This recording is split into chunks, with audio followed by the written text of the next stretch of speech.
Trump نے ابو محمد الجولانی کے ساتھ ہاتھ ملا دیا۔ امریکہ نے اپنے ہی ایک فیصلے کے تحت قرار دیے گئے دہشت گرد شخص کو شام کا عبوری صدر مان لیا۔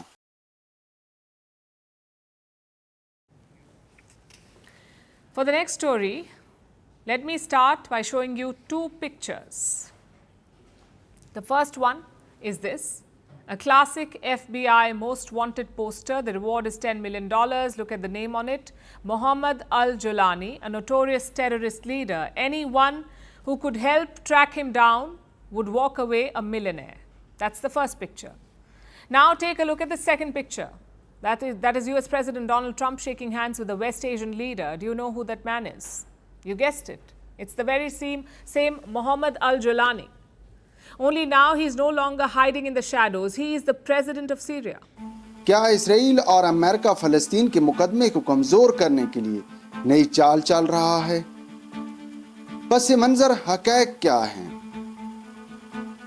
کیا اب شام اسرائیل کو ایک ریاست کی حیثیت سے تسلیم کر لے گا؟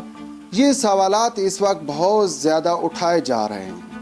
ان سوالات کے جوابات جاننے کے لیے اس پروگرام کے ساتھ جڑے رہیے۔ کیا آپ یقین کریں گے کہ جس شخص کو امریکہ نے دہشت گرد قرار دیا تھا، امریکہ کی جانب سے ابو محمد الجولانی پر $10 ملین کا انعام مقرر کیا گیا تھا، آج وہی شخص سعودی عرب کے اندر ڈونلڈ ٹرمپ کے ساتھ ہاتھ ملا رہا ہے۔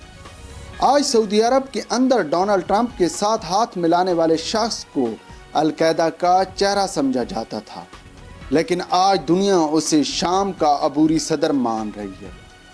لیکن یہاں تک نہیں، بلکہ ڈونلڈ ٹرمپ جیسے شخص نے ابو محمد الجولانی کی تعریفوں کے پل باندھ دیے ہیں۔ امریکی صدر نئے شامی صدر احمد الشرا سے بھی ملے اور ان کی تعریف کی۔ Young, attractive guy, tough guy, you know, strong pass. آخر اس کے پیچھے ایسی کیا وجہ ہے کہ یوں ٹرمپ ابو محمد الجولانی کی تعریفیں کر رہا ہے؟ ابو محمد الجولانی کا نام اس وقت منظر عام پر آیا جس وقت بشار الاسد کے خلاف شام کے اندر مظاہرے شروع ہوئے۔ ابو محمد الجولانی نے القاعدہ کے ذریعے النصرہ فرنٹ سے اتحاد کیا۔ بعد میں 2016 میں ابو محمد الجولانی نے القاعدہ سے اتحاد ختم کرنے کا اعلان کیا اور اپنا ایک گروپ حیات تحریر الشام کے نام سے قائم کیا۔ یہاں پر اس وقت مغربی میڈیا کی جانب سے یہی کہا گیا کہ ابو محمد الجولانی صرف اپنا امیج بدلنے کے لیے وہ اپنا نیا گروپ تشکیل دے رہا، جبکہ امریکہ کی جانب سے ابو محمد الجولانی پر $10 ملین کا انعام برقرار رکھا گیا، اور اقوام متحدہ سمیت مغرب نے ابو محمد الجولانی کا نام دہشت گردوں کی فہرست میں شامل رکھا، اور FBI نے ابو محمد الجولانی کو موسٹ وانٹڈ افراد کی فہرست میں بھی نمایاں رکھا۔ مگر 2024 میں جس وقت شام کے اندر بغاوت ہوئی اور بغاوت پھوٹنے کے چند گھنٹوں کے اندر بشار الاسد نے شام کو چھوڑ دیا، اس کے بعد ایک بار پھر میڈیا پر ابو محمد الجولانی کا نام بہت زیادہ دکھائی دینے لگا۔ ابو محمد الجولانی نے شام کے عبوری صدر کی حیثیت سے حلف اٹھایا۔ جولانی نے حلف اٹھانے کے بعد اپنے آپ کو ایک سیاسی رہنما کے طور پر پیش کیا، جبکہ اس سے پہلے ابو محمد الجولانی نے 2021 میں PBS کو جس وقت انٹرویو دیا تھا، اس میں بھی ابو محمد الجولانی کی جانب سے کوشش کی گئی تھی کہ وہ اپنے آپ کو ایک سیاسی لیڈر کے طور پر پیش کرے۔ اب شام کے عبوری صدر نے سعودی عرب میں ڈونلڈ ٹرمپ سے ملاقات کی ہے۔ اس ملاقات میں سعودی کراؤن پرنس اور ویڈیو لنک کے ذریعے ترکی کے صدر بھی موجود رہے ہیں، اور یہاں پر امریکہ کی جانب سے شام پر لگائی گئی پابندیوں کا بھی خاتمہ کا اعلان کیا گیا ہے۔ اس اعلان کے بعد شام کے اندر باقاعدہ طور پر ایک جشن منایا گیا ہے۔